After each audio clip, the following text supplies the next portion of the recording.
brought to you by Silver Pumps. Top quality और consistent performance के लिए सिर्फ सिल्वर पंप्स, नाम याद रखना।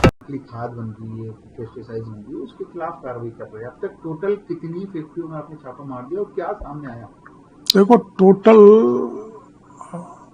फर्टिलाइजर, सीड, पेस्टिसाइड में हम 40 फर्मों को अब तक देख चुके हैं, जिसमें 20-22 को हमने सीज भी कर दिया। सबके सैंपल ले लिए और सैंपलों की जांच हो रही है, क्योंकि थोड़ा टाइम लगता है।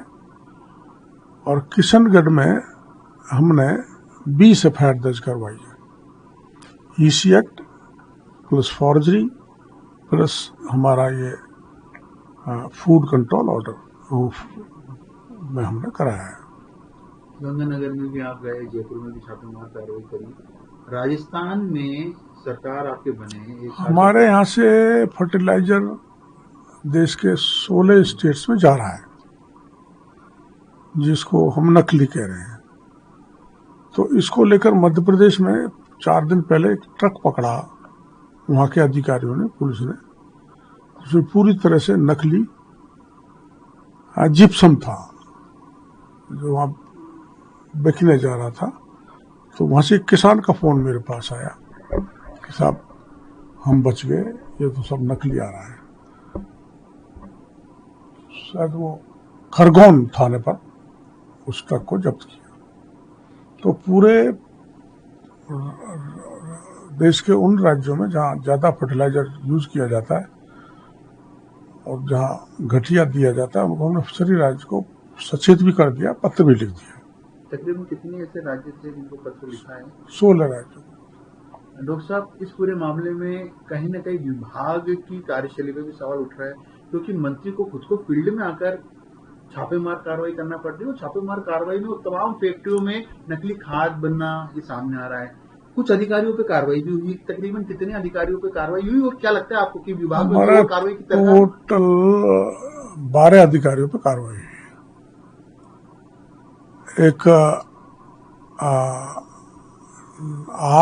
8 तो उसमें जो किशनगढ़ में कार्रवाई के लिए भेजा था, उन्होंने कार्रवाई गोलमोल कर दी। 9 तो वो हैं और 3 वो लोग हैं जो जयपुर में एक जगह छापा मारना था, वो इंस्पेक्टर स्विच ऑफ करके बैठ गए। तो जेडी को छापा मारना पड़ा, बड़ी दिक्कत आई। तो इस ढंग से हमने 12 लोगों को सस्पेंड कर दिया है।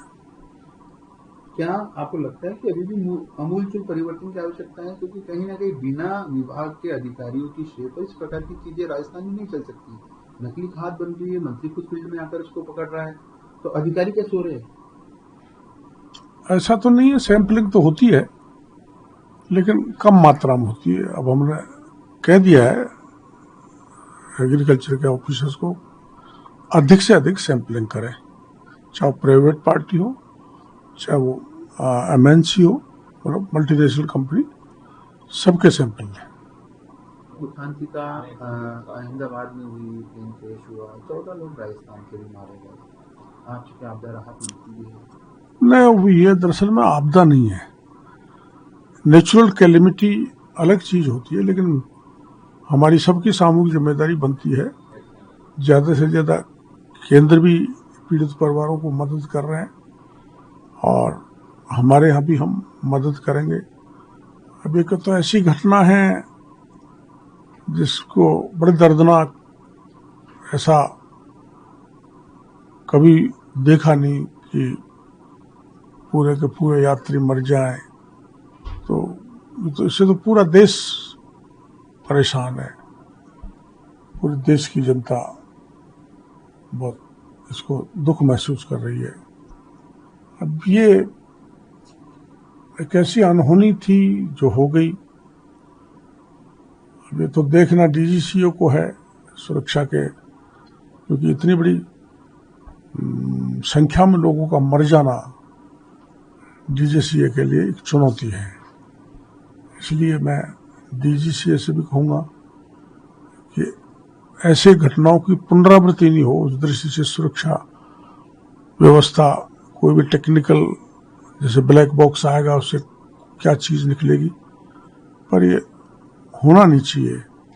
और मैं जितने भी लोग मरे हैं वो उनके परिवारों को मैं यही निवेदन करना चाहूँगा आपके चैनल के थ्रू कि वो ईश्वर का फैसला है, धैर्य धारण करें।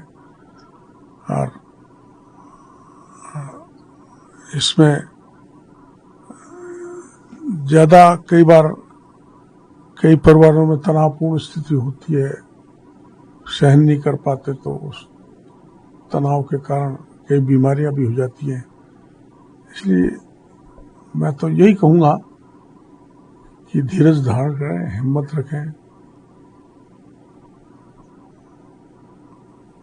उनके दुख के साथ पूरा देश खड़ा है, हमारी पार्टी खड़ी है, प्रधानमंत्री जी खड़े हैं, हम खड़े हैं।